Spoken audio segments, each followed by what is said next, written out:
everyone. This is Brenda Wheeler from the International Institute of Genealogical Studies.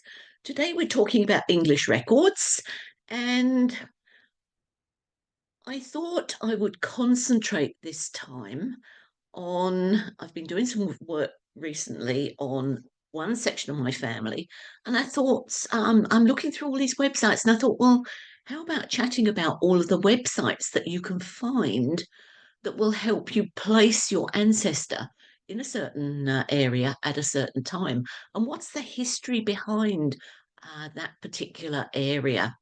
So I'm going to share my screen with you. And what I've done is to put together a whole host of websites that will gradually take you through, hopefully, to see how you can research at other time frames, what records are available. And I'm starting with the one where everyone should really start, and that is the National Archives in England. And I've gone to one particular area which has early modern. So this is records covering 1485 to 1714. And you can scroll through and see the types of records that are available to you at this sort of time frame. Early modern maps. I mean, these lovely hand-drawn maps in the early days. Architecture where you've got the plans of old buildings. What was happening during the plague, and what else have we got there? Um, this era covers the dissolution of the monasteries. Henry VIII, where he realised that the monasteries were on valuable land, and he wanted those assets. So he closed down all of the monasteries without thinking about what was going to happen. What happened to the travellers, the sick and the poor that used to be here to be looked after by those monasteries? Suddenly, that became the responsibility of the parish instead. So those sort of things. Treason. We've got the gunpowder plot in that time. You've got William Shakespeare was alive then, and witchcraft. All of those sort of things. And that's the sort of thing that you can find in the National Archives. You can explore the collections, you can look at the research leaflets that are available. There's A to Z that covers an enormous amount of information on the various topics that you might want to cover.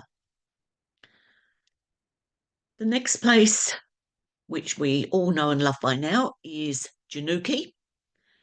And here, the place I was looking at, I've gone to England, and it's brought up the map of England with all the counties. And you'll see these abbreviations for the names of the counties, and they're known as the Chapman codes.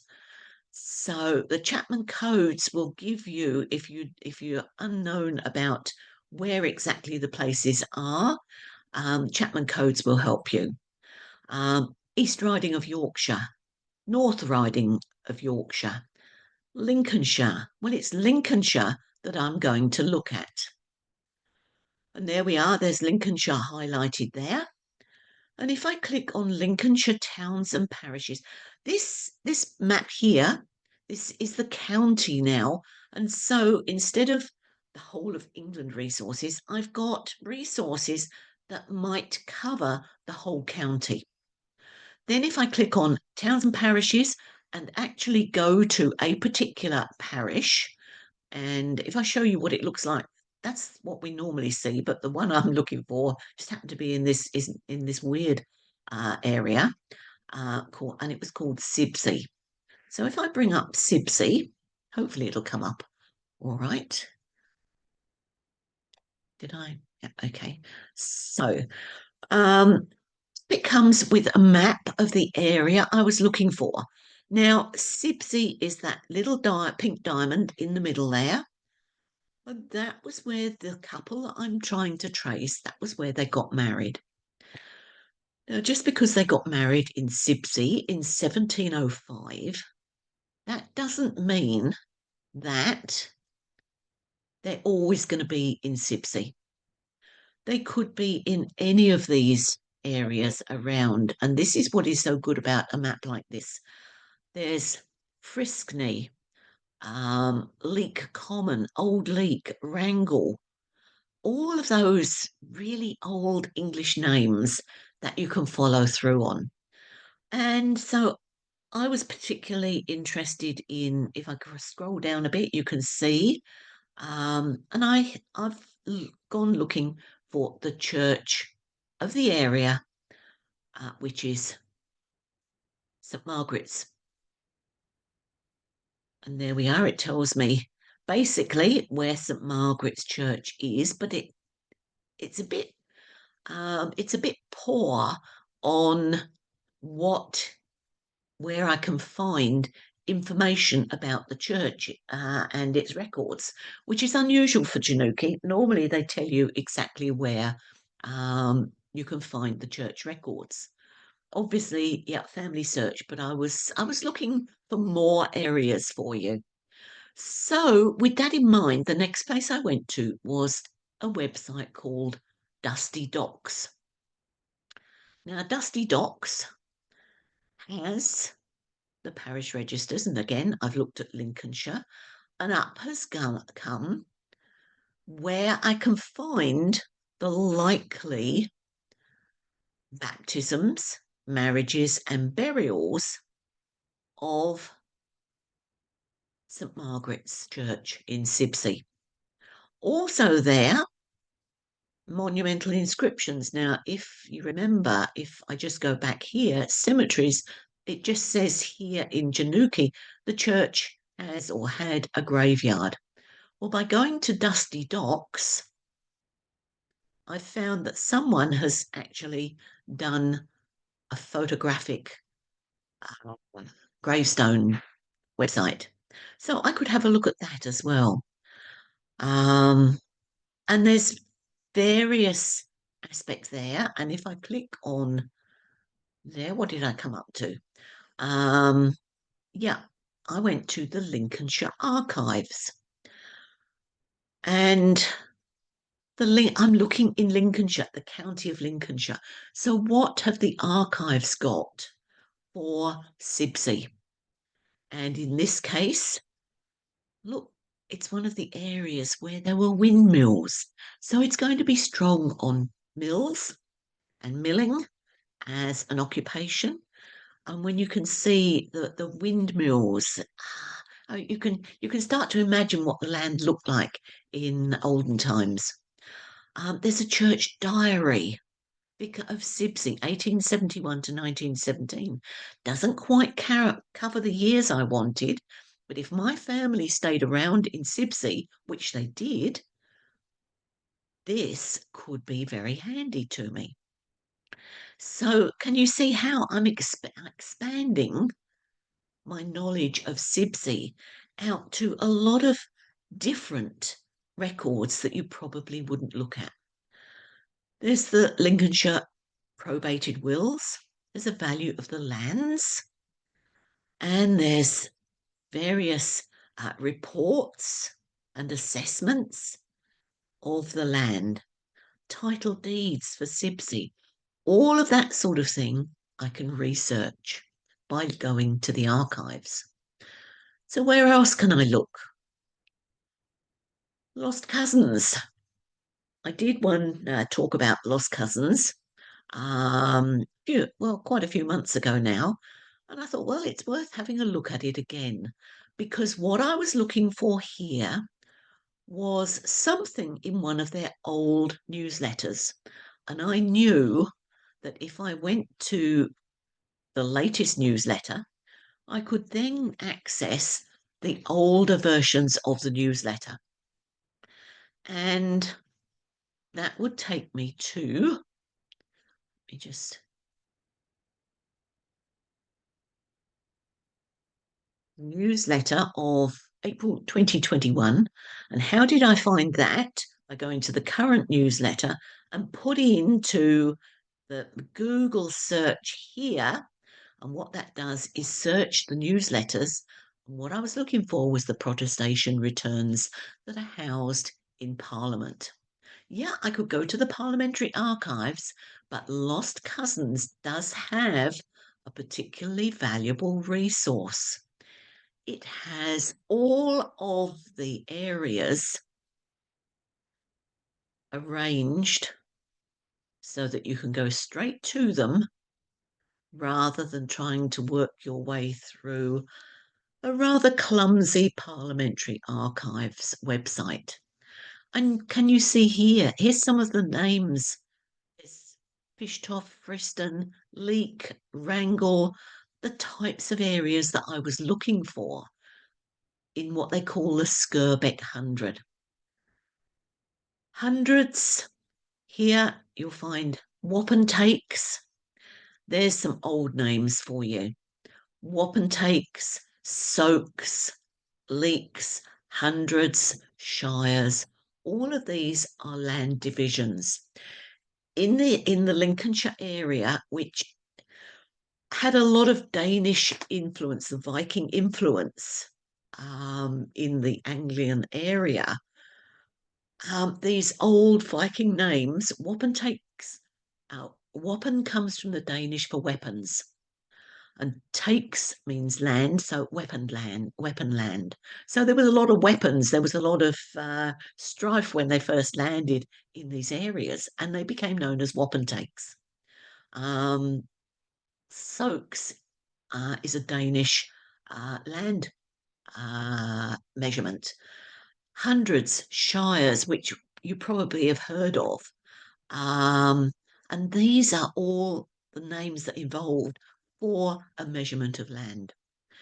So there you can see very much in real life, I guess, you can see these old names for the areas that we now see.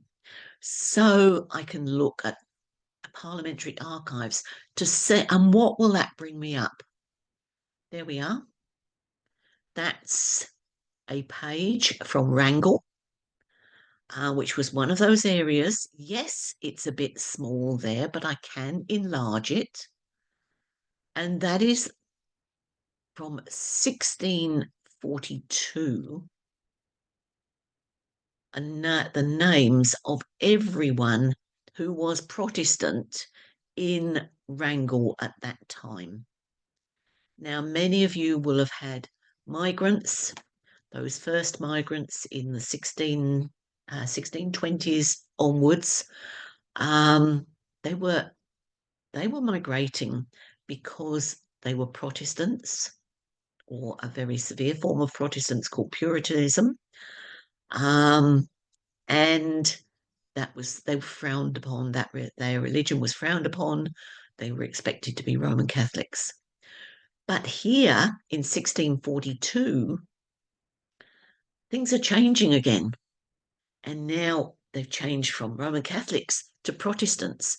And people had to signify that they were Protestants. They did follow the religion of England. And so everybody had to give their name to the representative within the Shire or within that area to say they were following the Protestant faith. And they were the protestation returns.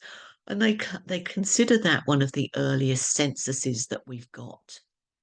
So, yes, there's old handwriting to look at, and I would suggest the thing to do if you get that far. If I go back, you probably think, oh, there's nothing in that one, not much. But click on it and open it up, and sometimes you'll get a little gold mine of names of those who were in that area.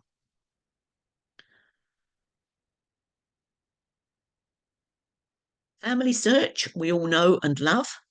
And here I've looked at the parish registers for Sibsey because they're covering 1556 to 1961.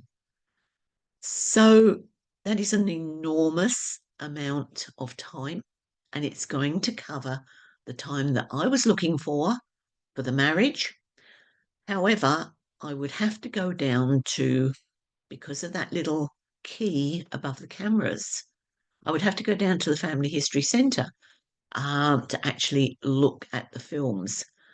If I click on that, if I click on the magnifying glass, these records are indexed. So um, I can find my ancestors by clicking on and looking through that index. And when I find the actual entry, which I did, I can click on that because I have a subscription with Find My Past.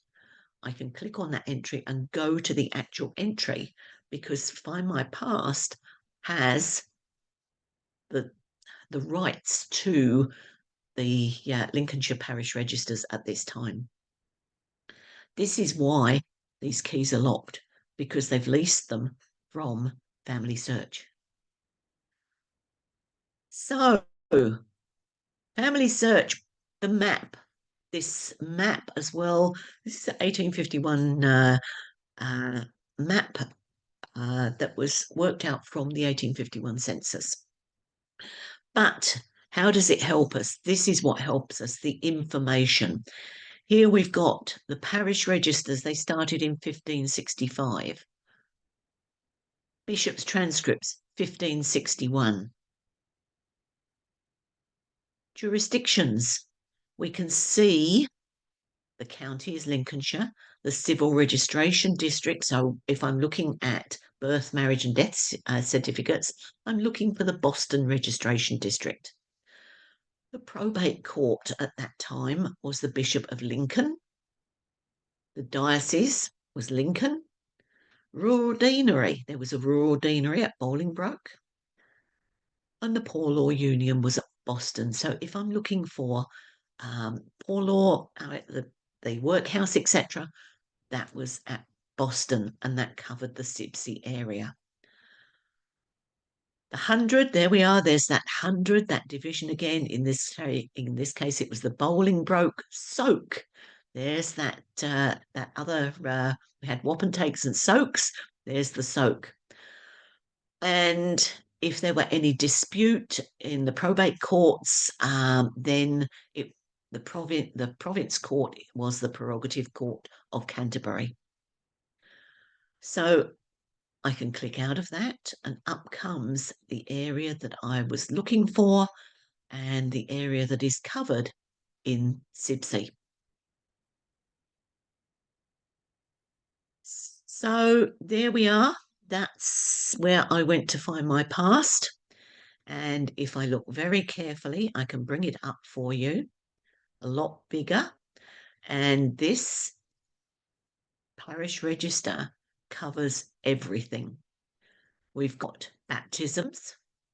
We've got a burial there, B-U-R-D, buried, B-A-P-T, baptized. We've got married, M-A-R-D. It's not the one I wanted. The one I wanted is this one here, where we've got a shortened version of Richard. You can tell it's shortened because of the line across the H there and the small d, the superscripted D. So Richard Waltham, there should be a cross on that T, but it's disappeared, who was a labourer. And now, is that Mary? No. Look above there. There's the T to show it's Margaret. So that is a very common error that people make. They think, oh yeah, Mary Collingwood. No, it's Margaret because they're the T, the superscripted T with the strong line across showing that there are letters missing. So it's Margaret Collingwood, both single persons. P there is the standing for, it's the church shorthand, standing for per, in this case, single persons married. So there we are. That's the Marriage I was looking for, and when was it? It was on the 17th day of January, 1705. It doesn't tell you up the top there, but if you look across here, you can see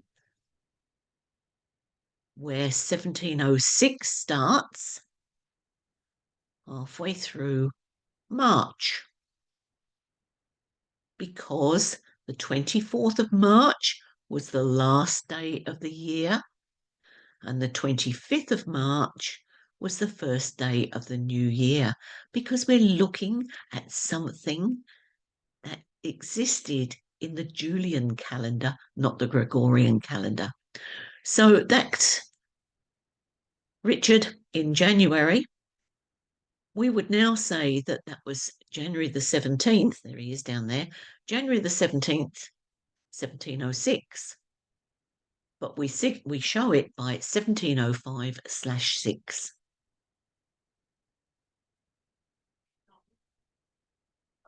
Another one to look at is anyone else doing a study of your surname? The Guild of One Name Studies. Or the other one is the Guild of One Place Studies. Is anyone doing a search of your area? Is anyone doing a study of your particular area? Those are the sort of things to look at that you probably don't think about. I mean, in actual fact, it's not there now, but about 2 years ago, I put the surname Waltham in, and up came someone who was researching the same family as me. So you can actually find someone there if you look hard enough. Okay, you can. I put in the surname of Waltham. And then I changed it to Collingwood just to see if anyone was there. Those bits that are underlined, it says here 80 and underlined, and this one here 174 is underlined. Newspaper index 6, that's underlined. If you are not a member, those are the areas you can look at. The other ones that haven't got that aren't underlined, you can't look at without unless you are a member. So that's another area that you could be looking at. There's the one place study.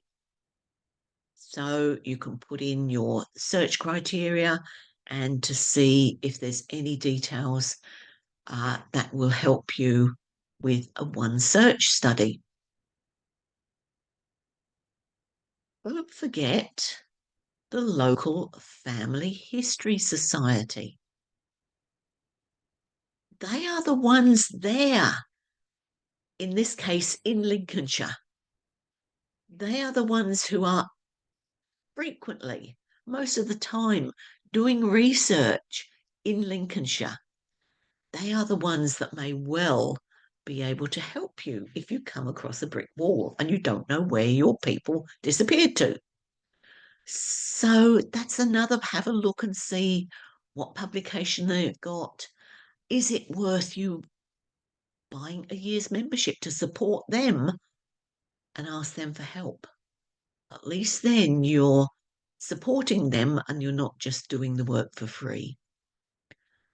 Another area to search, ukbmd.org.uk. Now you can put in to the county. Here I've put in Lincolnshire and I've clicked county. And up comes a little map of Lincolnshire. And then you can scroll down and you can scroll down and scroll down and scroll down and see if there's someone doing surname research, the various different religions. Is there an online parish clerk who is actually a website where they are indexing the parish surnames, etc. If you want a good one of those, and you've got research in Cornwall, stick Cornwall in there and click county, and then go to online parish clerks, And that one is amazing. The amount of work they've done, not just in parish registers, they've looked at parish chest material as well, apprenticeship, settlements. Uh, Amazing work that some of these online parish clerk societies have done.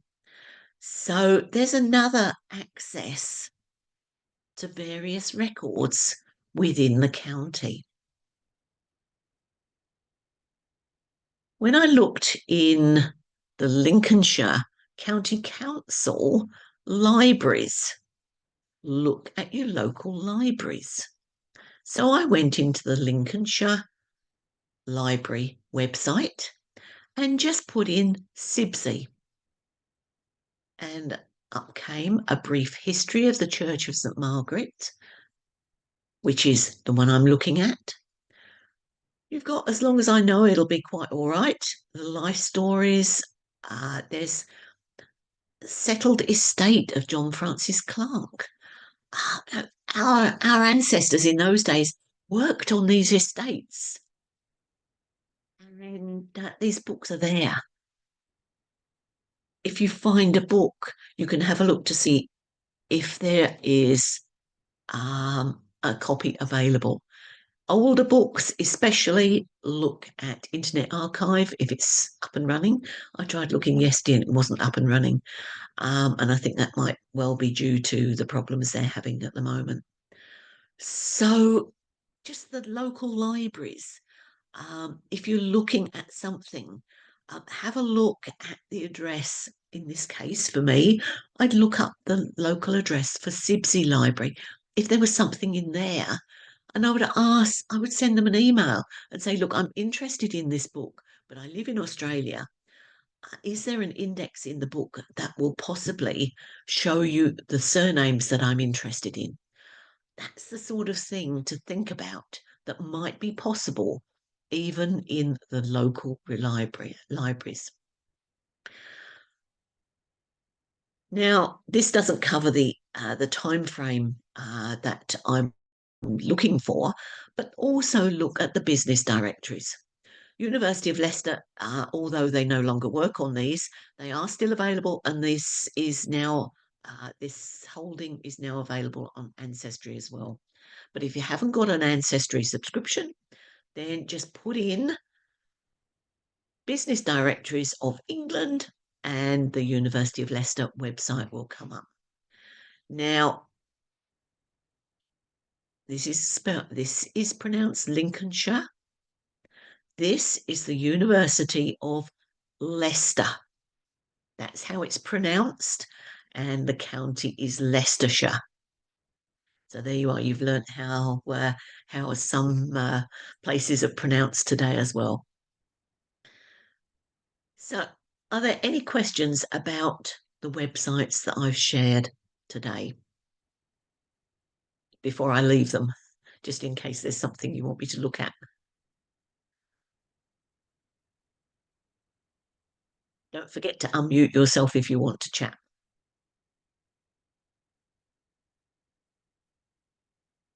Okay, well, I'll stop sharing this lot then and come back to where we were. So hopefully that's widened your look at what is available in the way of resources, both nationally, at a county level, and locally. And that's the sort of thing that you should be adding into your research when you're researching anywhere in England.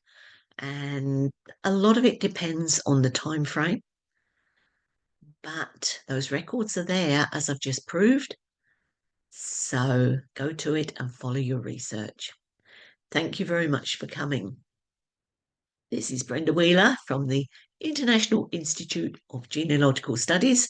I hope you enjoyed that.